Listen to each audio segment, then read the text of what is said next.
Hi everyone, welcome to learn daily with Surya. ఈరోజు మనం ఒక చాలా ఇంట్రెస్టింగ్ క్వశ్చన్కి ఆన్సర్ తెలుసుకోబోతున్నాం. అదేంటంటే, అసలు మనం ఎవరు?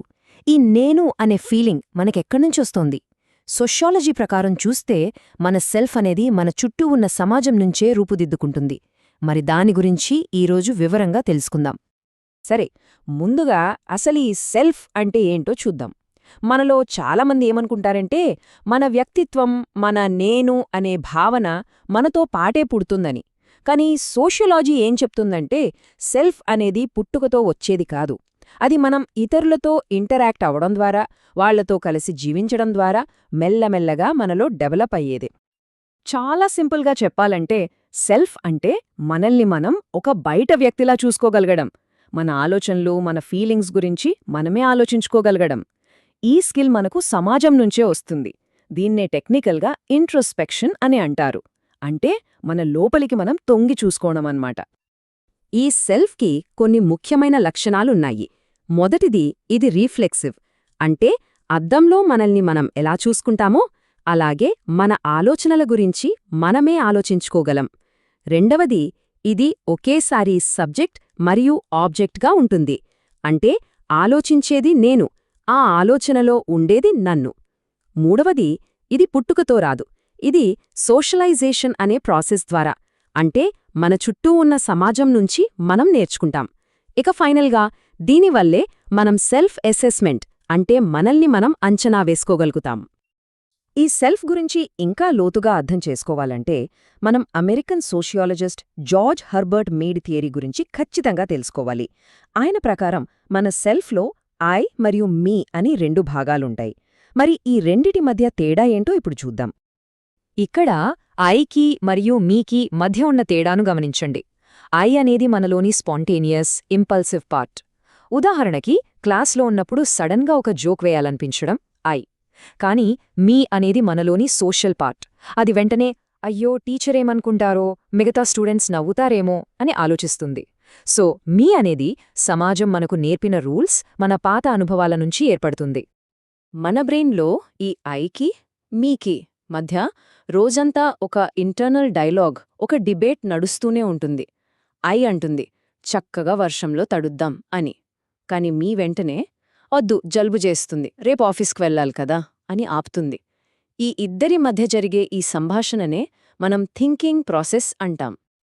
సరే, మనలో ఈ ఐ మరియు మీ అనేవి ఉంటాయని అర్థమైంది కదా.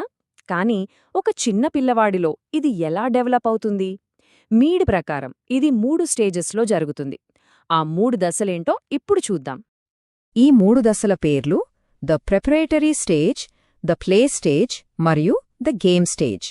మొదటి దశలో కేవలం ఇమిటేషన్ ఉంటుంది.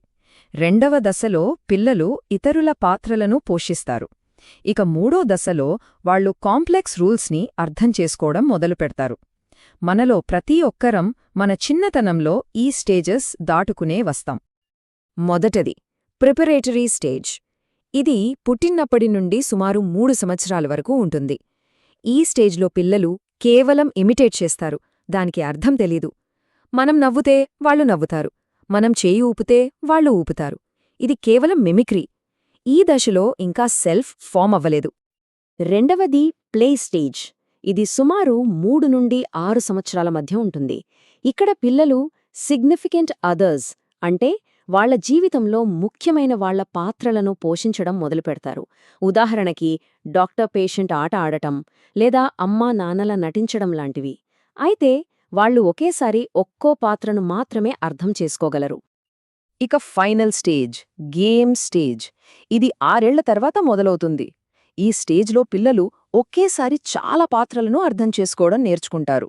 ఉదాహరణకు, క్రికెట్ ఆడుతున్నప్పుడు ఒక ప్లేయర్ తన రోల్తో పాటు బౌలర్ ఏం చేస్తున్నాడు, ఫీల్డర్ ఎక్కడున్నాడు, గేమ్ రూల్స్ ఏంటి, ఇలా అన్నింటినీ ఒకేసారి ప్రాసెస్ చెయ్యగలగాలి. ఇక్కడే అసలైన పూర్తి సెల్ఫ్ అనేది డెవలప్ అవుతుంది. ఈ గేమ్ స్టేజ్లోనే జనరలైజ్డ్ అదర్ అనే ఒక కాన్సెప్ట్ డెవలప్ అవుతుంది. అంటే సింపుల్గా చెప్పాలంటే, సమాజం మొత్తం మన నుండి ఏం ఆశిస్తుందో అర్థం చేసుకోగలగడం. ఇది మన మనసులో ఉండే ఒక ఇన్విజిబుల్ రిఫరీ లాంటిది. పబ్లిక్లో ఇలా బిహేవ్ చేయాలి, పెద్దవాళ్లతో ఇలా మాట్లాడాలి అని మనకు చెప్పే మన అంతరాత్మ వాయిస్ ఇదే. ఇప్పుడు మనం మీట్ థియరీకి సంబంధించిన మరో ఐడియాని చూద్దాం. దీన్ని చార్ల్స్ హాటన్ కూలీ అనే ఇంకో సోషియాలజిస్ట్ ఇచ్చారు. ఆయన concept the looking glass self. ఇది సమాజం అనే అద్దంలో మనల్ని మనం ఎలా చూసుకుంటామో వివరిస్తుంది. ఈ కోటు కూలీ థియరీ యొక్క సారాంశం. Each to the other is a looking glass. దీని అర్థమేంటంటే మన సెల్ఫ్ కాన్సెప్ట్ అనేది మనం నిజంగా ఎవరం అనే దాన్నుండి రాదు. బదులుగా ఇతరులు మనల్ని ఎలా చూస్తున్నారని మనం ఇమాజిన్ చేసుకుంటామో దాన్నుండి వస్తుంది.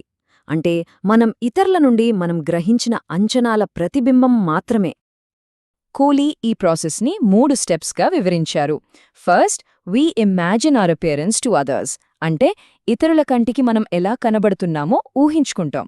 Second, we interpret their judgement of that appearance. మన అపియరెన్స్ గురించి వాళ్ళు ఏమనుకుంటున్నారో అంచనా వేస్తాం.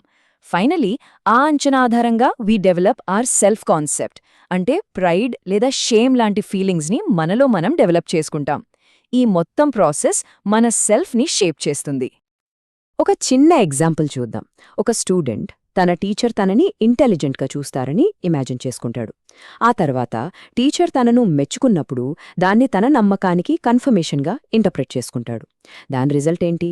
ఆ స్టూడెంట్ ఒక స్మార్ట్ అండ్ కేపబుల్ పర్సన్గా తన సెల్ఫ్ కాన్సెప్ట్ని డెవలప్ చేసుకుంటాడు.